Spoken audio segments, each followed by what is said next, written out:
People, how are you? Hope you're doing well today. This is our first of many shows, I hope, what we will be doing here. And what we are doing here is basically telling the truth. Truth about ourselves, the truth about the world, truth about the way things are going in this world. We will be doing this and giving you a chance also to kind of meditate and contemplate after what we do. We're going to do this Dharma talk or meditation circle where what we'll do is we will speak first, giving a Dharma talk, and actually channeling that Dharma talk from whatever sources you may believe in. And afterwards, we're going to do a little bit of a guided meditation to lead you into meditation and a little bit of a chant. And we're going to just let you meditate for about 20 minutes after we go off the air. And so just sit back and relax as we delve deeply into the questions of who and what we are as human beings. Who are we really? What do we believe in? And what do we want to do as a people working and living and breathing in the world? And so we begin. I will ask a question first myself, and later you can ask questions for some of these talks and things that will come in the future, and I will look at some of your comments, and then I can sort of relax and let go and find the answers floating around in the universe somewhere. This is my first time doing this publicly, but let's see how it goes.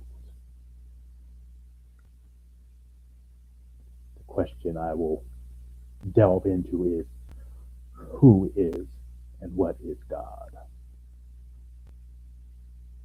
Nice deep breaths, and I'm going to relax and begin to speak the truth in love. God. Very difficult question. Who is God? It's very different than most of you humans think.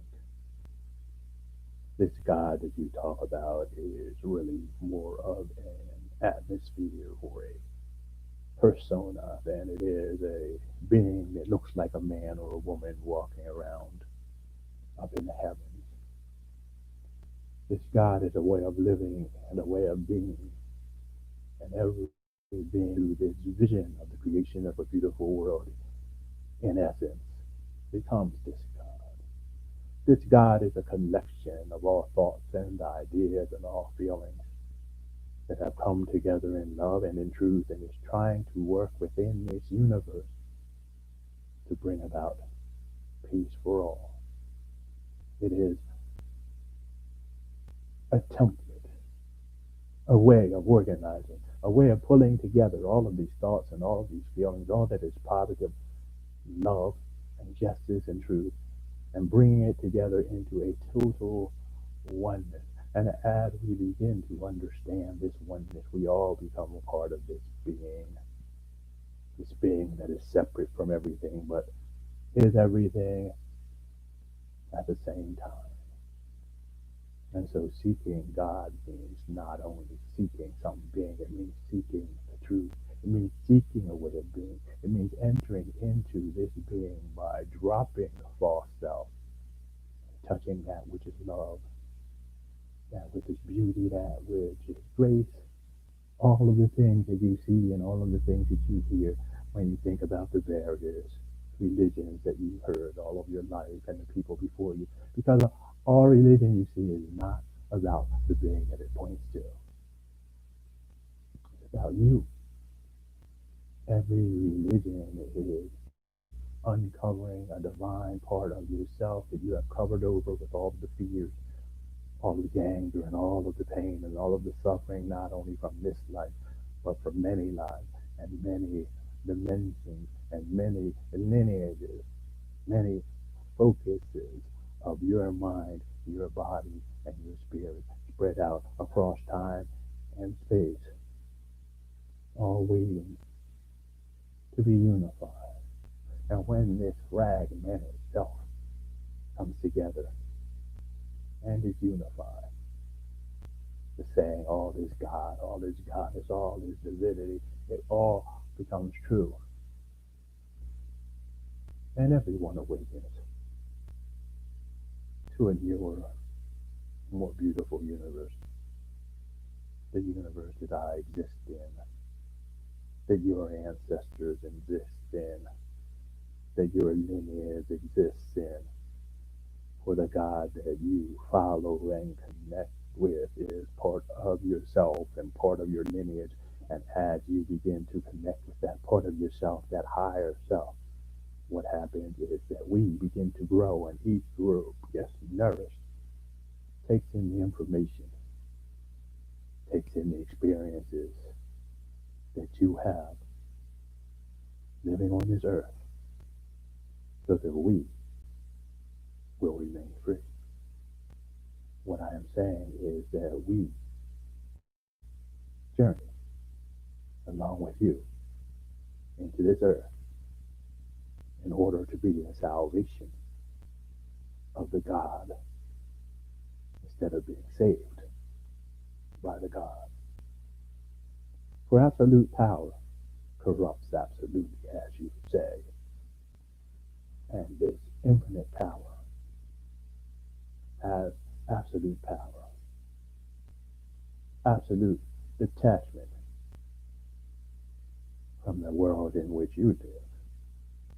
Only by each divine soul breaking off from this thing you call God and entering into the world chaos, anger, and violence does one connect with this world and maintain a sense of love,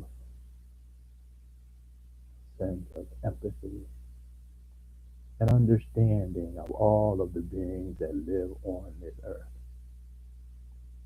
so that one does not become angry or violent, or have lack of empathy for those who are lost in the dark, feeling their way around through anger, through hatred, through violence, through all of the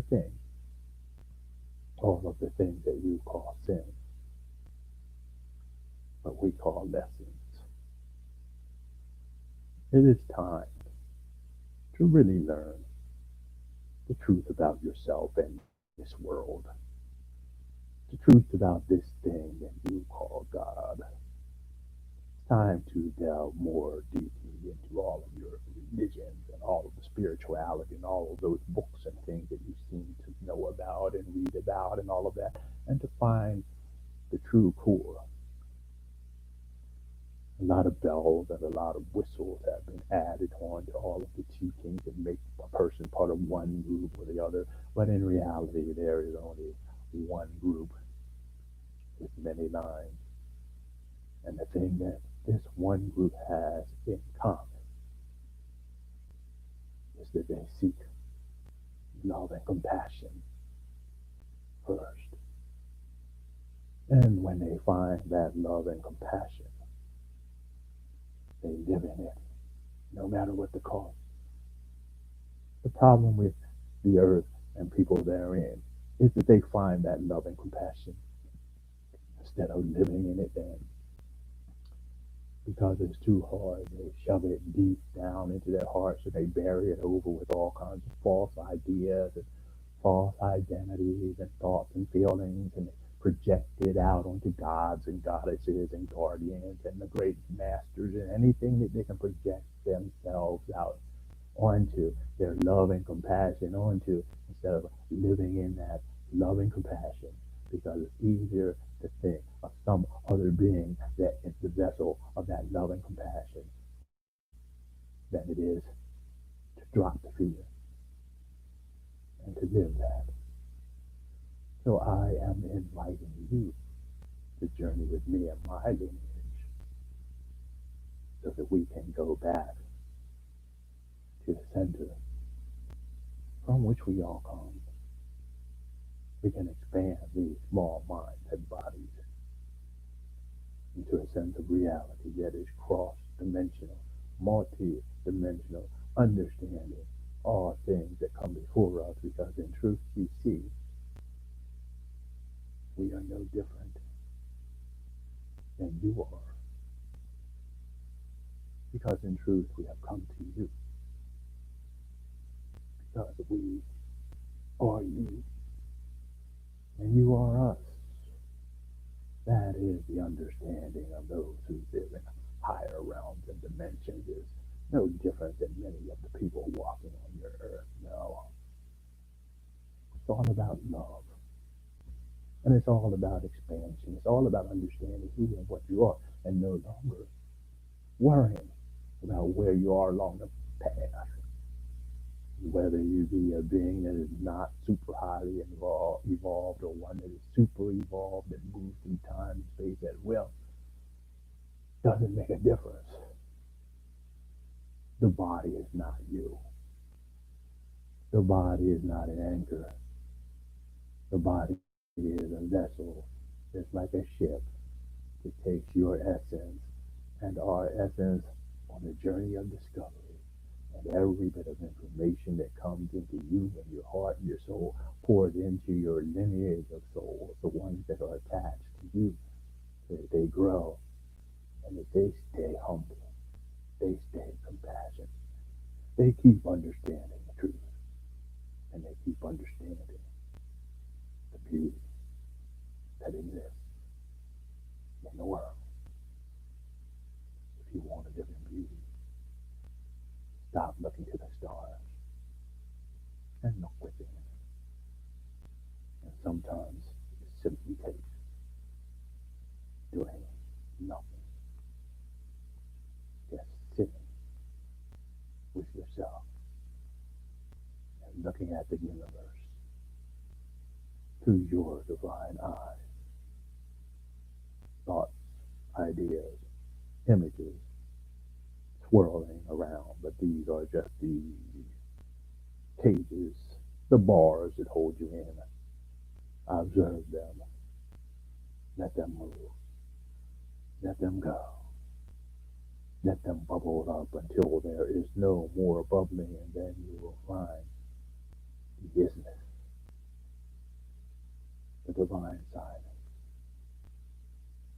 the silence from which your soul and spirit intertwined will arise like a phoenix and fly. And then all things are possible.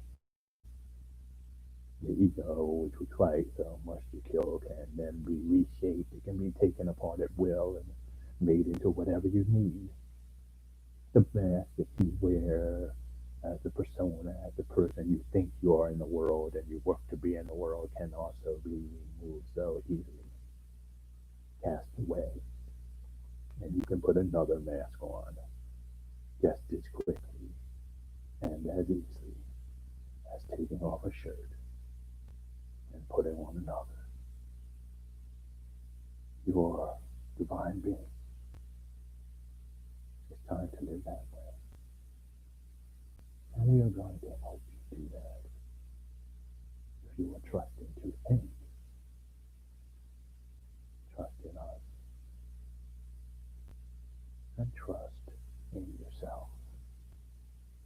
Not that self that they have given you, the one that has all of those identifiers connected to it: sex, gender, race, height, size, width, color. All of those things are just labels for the lazy who are afraid to look deep within you when they see you, because when they look deep within you,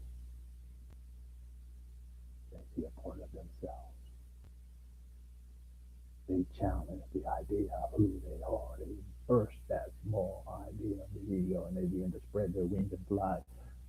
Many people want to cling to the earth. They think that they cannot come back if they let go and soar to the heavens. not knowing that heaven and earth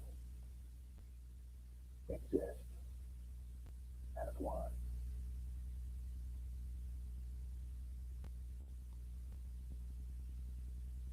And there we have it. There we have it, folks. We're going to take a little break. I'm going to do a little bit of a chant for you.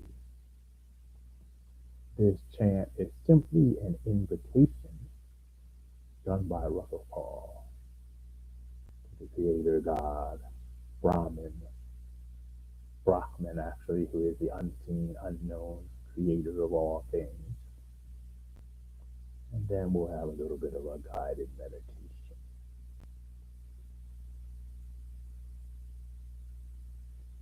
Venganod Grisamam Skanam. You can close your eyes and relax as I do this and begin your meditation. Brahmandehi Nastikim Nachalom Venganod Grisamam Skanam Brahman Nastikim Shalom.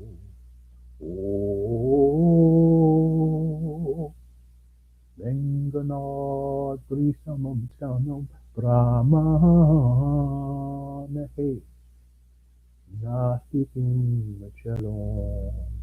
Vengatisha Sante Naputu Napavishahari Venkatishado Savareu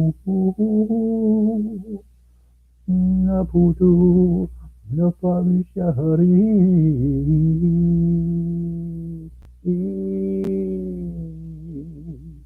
Iten Satya Bhartyeram Sarvakam Sadayam Yavum Iten Satya Bhartyeram Sarvakam Sadayam Yavum.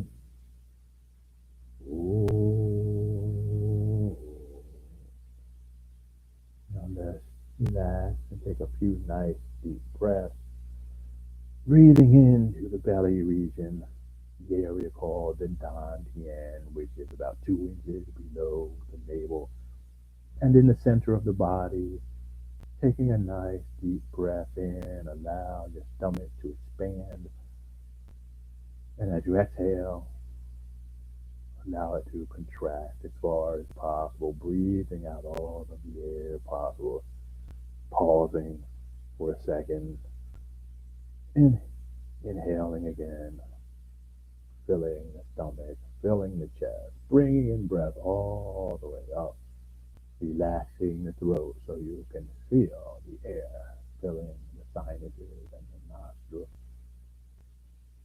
Nice big breath, breathing in and out, breathing in and out into that spot right below the navel. And as you breathe in, feel how the air is coming in. Feel how it's going through your body. How does your body react to the breath as you breathe in and exhaling? And then we breathe in, we pause, and we notice that at the top of the breath there is silence. We exhale, we pause, and we notice that at the bottom of the breath there is silence. And so we are going to breathe in, pause, remain in that place of silence, and hold it as long as we can as we exhale. And when we pause after we exhale, we're going to stay in that place of silence. And we're going to inhale, trying to keep the mind silent. Just through one breath as we inhale. At the top of the breath again, we pause for 1 second, holding the silence. Then we exhale, and we continue in this manner, holding the silence from the in-breath to the outer breath until we find that the mind is still and there's no silence. And so we end this live stream for tonight and in the future, 12 a.m. Thursday morning. We will continue to have them, or to at least have something recorded in place. Thank you for being here. Continue the meditation for about 20 minutes, and we will see you next week.